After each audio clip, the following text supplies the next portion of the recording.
Hmm. So yun guys, nandito kami sa Barangay Bunga, Tansa.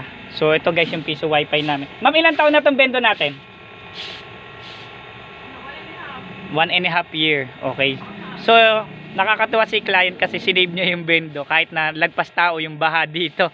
Actually guys, ito yung kanilang lugar. Binawasan na to yung putik. Actually putik-putik po kami. Ayan. Tapos nakikita nyo yung malawak na yan. Yan guys ay lumubog hanggang doon sa may alambre na ano yan, hanggang dyan yung baha, lagpas bubong. Ayan, mga bubong po, lagpas tao yung kanilang ano, yung sinasaka po nilang kalabaw na yan. Lahat po yan naging water world nung panahon ng bagyuhan. So ganun po katindi yung baha. Ayan, kita nyo naman po. Ito ay kinudkod na po ito. Sa lagay na yan, nakudkod pa yan. Tinambak na yung kanilang mga ano, napakatindi ng bagyong Christine. Grabe, lahat sila nag-evacuate dito.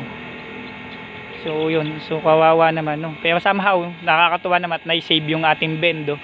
At still napapakinabangan pa rin po, malaking tulong. So yun, sana ay makabawi po ulit sila. So yun, sana ay kumita ulit, magbalik na sa normal. Okay po, so wala na tayong magagawa. So tinest ko lang yung ano nila, internet nila, bendo, okay na okay. PC mo gawa mo, don't forget to subscribe.